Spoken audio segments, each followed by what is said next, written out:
Hi guys, magandang araw sa inyong lahat. Ito pong muli ang inyong lingkod, si DIY KKB Informative. At ang matutunghayan po natin ang prayer rally ng ating butihing Pastor Apollo Siki Buloy.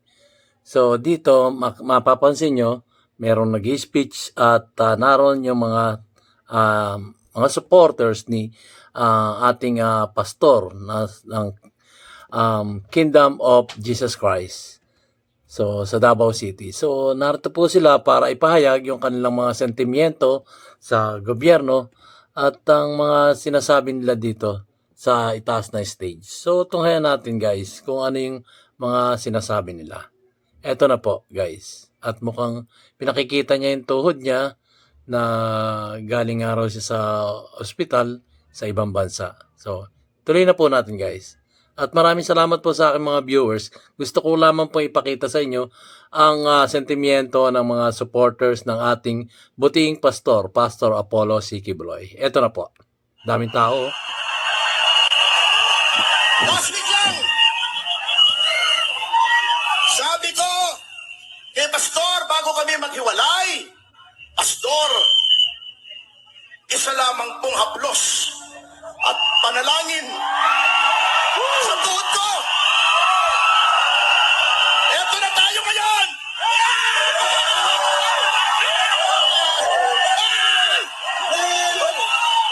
Wala nang sakit! Miracle. May paniniwala ka talaga sa ating Panginoon Diyos.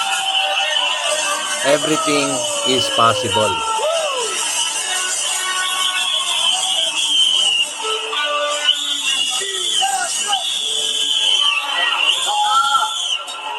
Sabihin nila ng bobola ko, harap ko sa kanila ang aking mga doktor. Pipitak.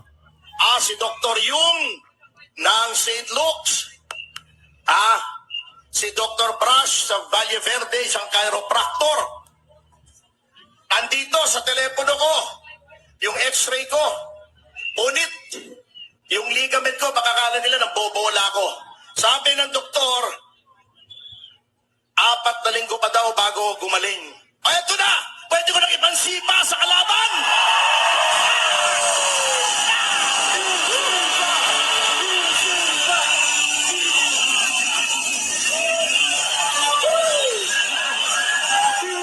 Mga tao guys. Dahil sumusuporta sa pinuno ng Kingdom of Jesus Christ, si Pastor Apollo Siki Buloy. Nihahayag nila yung kanilang mga damdamin patungkol sa nangyayari sa ating buting Pastor Apollo Siki Buloy. Niloloko po tayo ni Risa Ontiveros.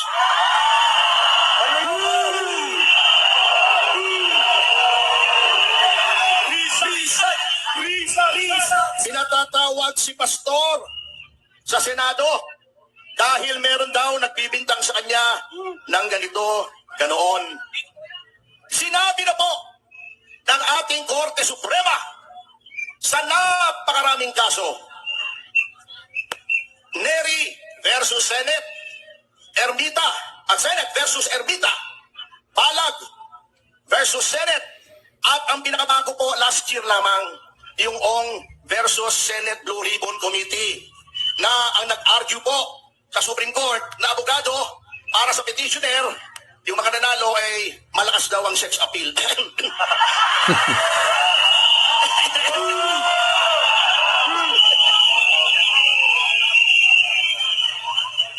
Sabi na ng Korte Suprema, ang Senado ay hindi hukuman. Ang Senado ay hindi kapulisan. Ang Senado ay hindi NBI. Ang Senado ay hindi piskalya.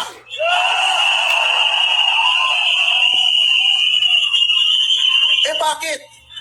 Doon gustong litisin ni Risa Ontiveros. Bakit?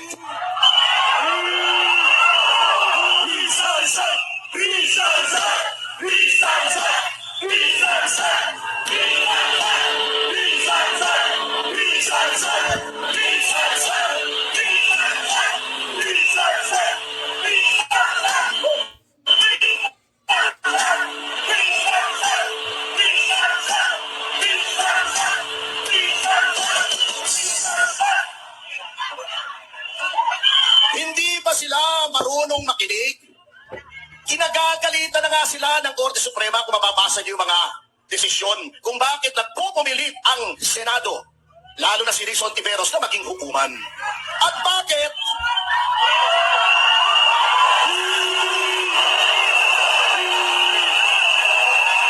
Bakit? Yung mga testigo roon ay nakatakad ang muka.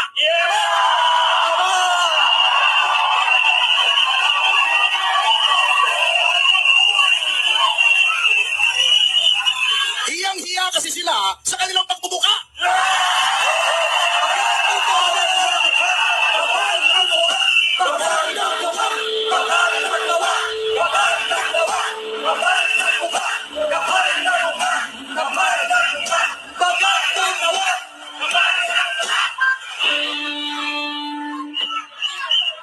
Sapagkat ang sinasabi nila, puro kasinungalingan kasi.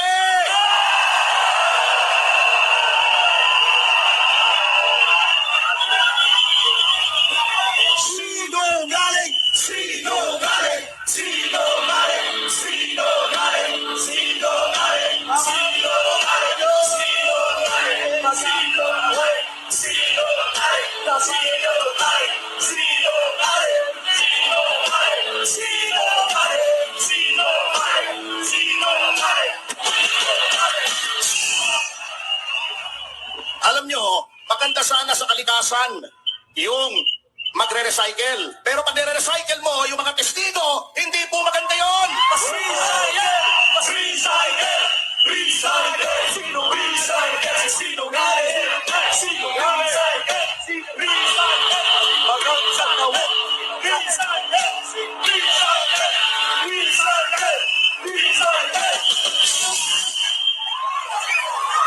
Ito rin yung mga alegasyon na na-dismiss na rito sa Pilipinas. Binubuhay na naman.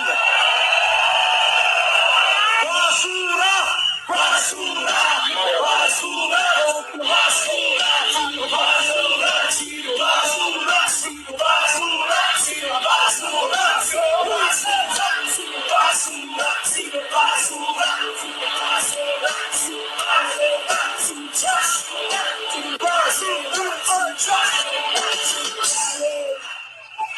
Sasabihin ko sa inyo kung bakit ayaw sa hukuman pumunta ni Riz Hontiveros. Dahil mahina ang kaso. Gusto niya ang paglilitis, ang pagtatanong, ang mga proceedings ay doon sa Senado kung saan siya ang maghahari-harian doon. Walang rules on evidence. Walang, hindi pwede magsalita ang abogado. Sila lang ang pwede magsalita. Sila lang ang pwedeng kagalitan ka. Hindi ka pwedeng sumagot. Kung hindi, ikaw ay makukulong. Katulad ng ginawa nila kay Ka Eric at kay Yusek Badoy. Yun ang gusto nila. Ayaw nila ng patas. At sa patas na laban, matatalo sila. Hindi patas. Hindi patas. Hindi patas.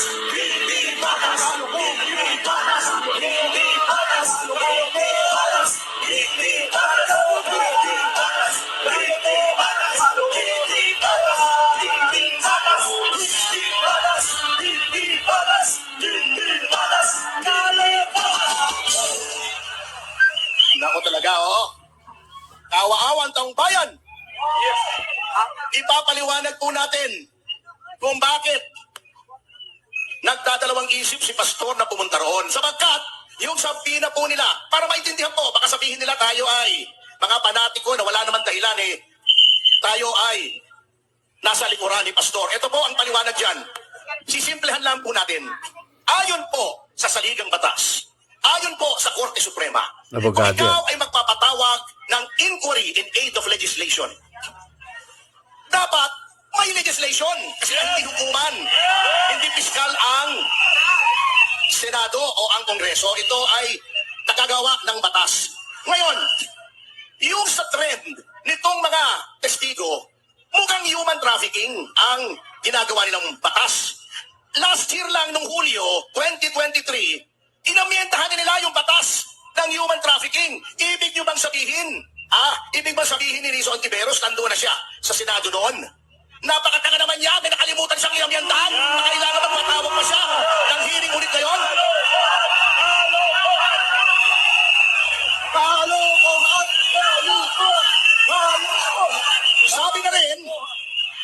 Sabi na rin ng Korte Suprema, kung ikaw ay magpapatawag ng resource person, dapat kalakip ng iyong sapina, number 1, yung panukalang batas. Number 2, yung mga tanong na itatanong mo sa resource person. Wala pong ganon sapagkat walang batas. At ang mga tanong, walang kinalaman sa batas.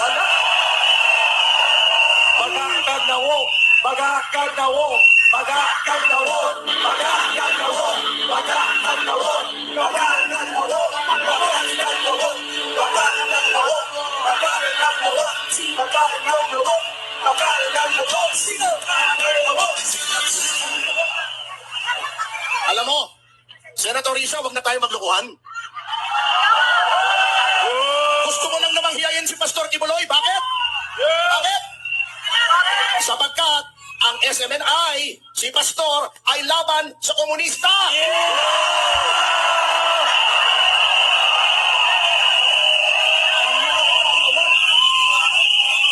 Si Rizzo Ontiveros, tumutulong sa komunista. Yun lang naman yun eh. Napakarami pa niyan sinasabing kaya ganito, kaya ganon. Gusto lang pala niya magpaganda. Ayan! Risa, hindi pa masapat yung magpapagandang ginawa niya nung nasa PhilHealth siya. Salot ang bayan! Salot ang bayan! Salot ang bayan! Salot ang bayan! Salot ang bayan! Salot! Sino salot ang bayan? Sino salot ang bayan? Sino salot ang bayan? Sino salot ang bayan? Salot ang bayan! Risa! Ontiveros! Salot! Risa! Risa! Risa! Risa! Risa! Risa! Risa! So, komento natin guys. Ito nga po yung, kumbaga, ito yung prayer rally ni Pastor Apollo C. Kibuloy.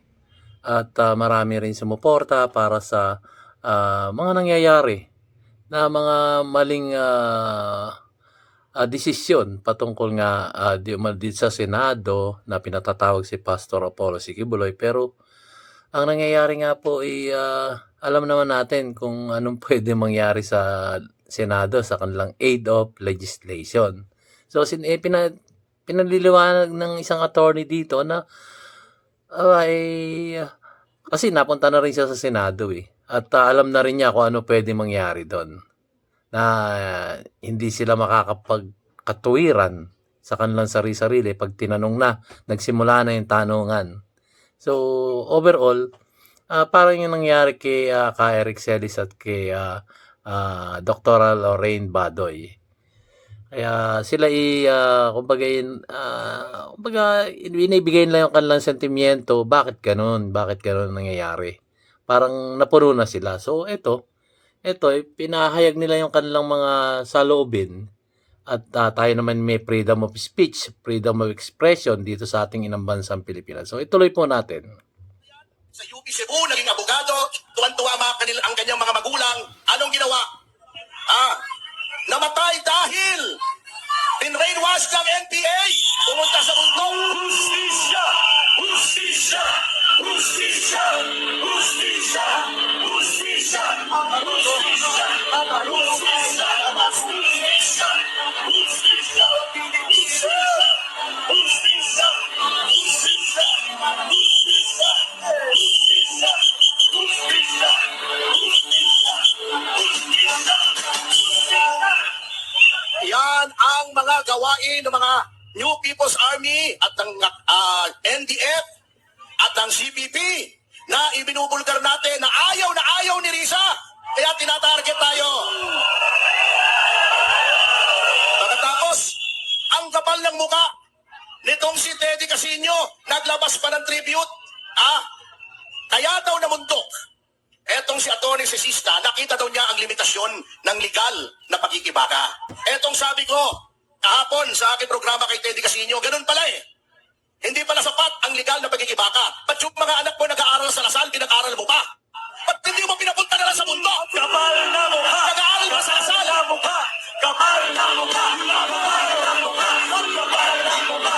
Kapal na mukha. Kapal na mukha. Kapal na mukha. Kapal na mukha. Kapal na mukha. Kapal na mukha. Kapal na mukha. Kapal na mukha. Teddy Casino, yung anak ng may anak. Nandito nga pala si Kaya Rick. Palapakan natin! Salis!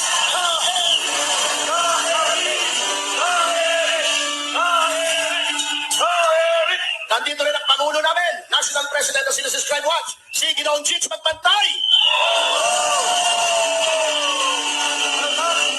Ituring niyo na rin na isang kapatid. Yep. Ba't yung anak ng may anak, ang pinapapatay mo? Ba't yung anak mo ayaw mo papuntahin sa bundok? Anong ginagawa? Naka-aircon yung classroom sa Lasal, nagpo-post sa social media, nagbe-bake ng brownie. Ba't hindi mo bigyan ng armas yung mga anak mo, Teddy? Papuntahin mo sa bundok. Makipagbarilan sa mga militar. Salot na bayan! Salot na bayan! Salot na bayan! Salot na bayan! Salot na bayan! Salot na bayan! Salot na bayan! Salot na bayan! Salot na bayan! Salot na bayan! Salot na bayan! Pagkatapos, panay ang tribute niya, umiiyak yung magulang nung si Hana. Sabi ko nga sa kanya, yung tribute mo kay Hana, pumunta ka roon, harapin mo yung magulang, sabihin mo yan. Tignan ko kung hindi matusok ng tinitor yung mata mo dyan. Wow, kapal talaga ng mukha nito mga komunistang to. Kapal na mukha! Mga duwag, Bawa sila! Bawa sila! Bawa sila! Bawa sila! Bawa sila!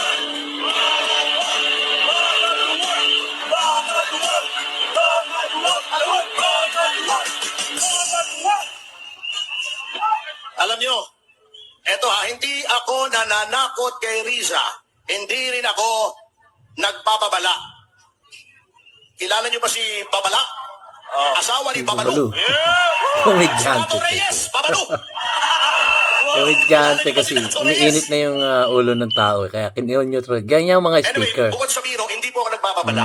Alam niyo yung Nino-neutralize pagpapakita dyan sa na. Senado. Baka magkaroon ng tinatawag na law of unintended consequences, ha? Baka hindi niya makontrol ang mangyayari. Sapagkat, ang panagot niya, aarestuhin daw si Pastor. Tayo ba papayag na makuha nila si Pastor?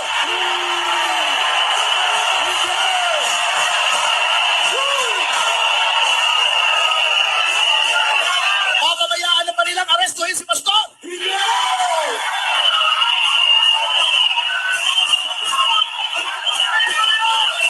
O ito ang senaryo, baka hindi naiisip to ni Risa.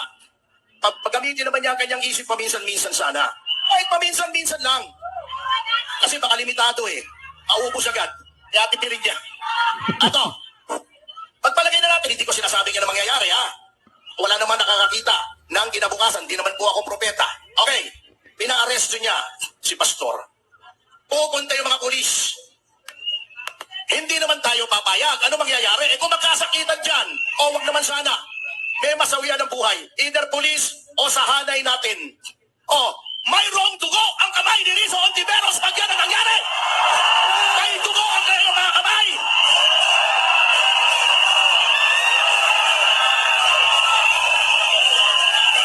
Bago siya, nandun siya sa aircon niyang tanggapan sa Senado. Abang tayo at mga pulis, wala naman tayong away sa pulis. Tayo ang malalagay sa kahapahamakan. Kung gusto niyang arestuhin si Pastor, siya pumunta roon at arestuhin niya. Kung matapang talaga siya, siya pumunta roon. O sige, tabla-tabla na. Ikaw pumunta rin sa matapang ka eh. Magsama ka, siyempre. Sama mo yung sergeant at arms. Ikaw mamuno. Ikaw sa harap. Hindi mo magtatago ka sa Senado. Tuwag ka eh. Tuwag ka. Isa kang tuwag.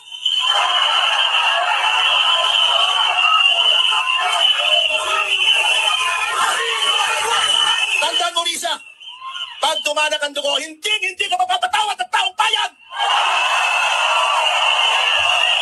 Hindi kailanman! Kaya mga kasama,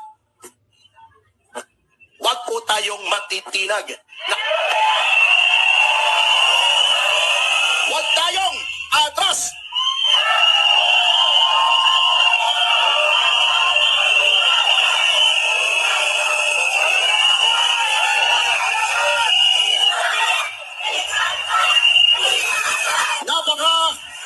Napaka makabuluhan na dito tayo sa Liwasang Bonifacio. At naririyan ang lilak ni God Andres Bonifacio na katulad natin, hindi natinag sa harap ng napakalaking pwersa ng kolonyalismo.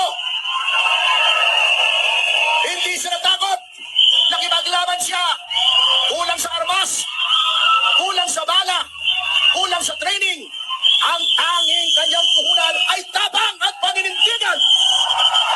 Tabang at paninindigan, Kastila noon, Amerikano ngayon, kababayan nating mapanlupig ang kalaban, mga kasama.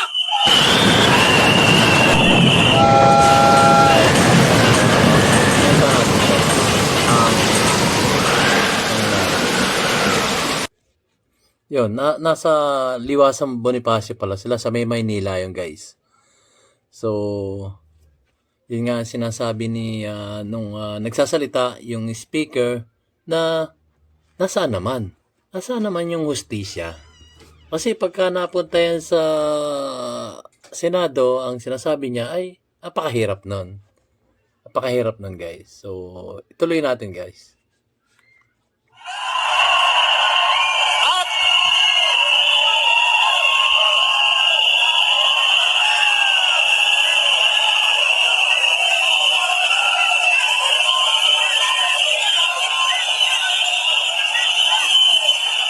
Suot natin ang kalasag ng Panginoon. Sinong maaaring manaig laban sa atin? Wala! Wala! Wala! Wala! Panghawakan po natin, mga kapatid, ang pangako ni Propetang Isayas sa bayan ng Diyos. Pakinggan po natin, mga kapatid. Namnamin natin ang bawat salita. Sabi ni Propetang Isayas, sa Isayas 41, ang talata ay 10.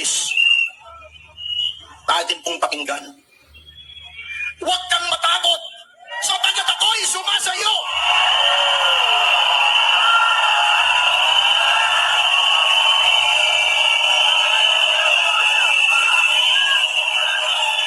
Ito po ang Panginoong Diyos na nagsasalita sa bayan niya. Huwag kang manglupaybay.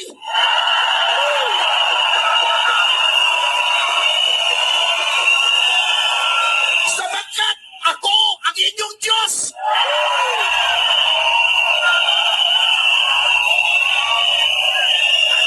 Aking palalakasin ka.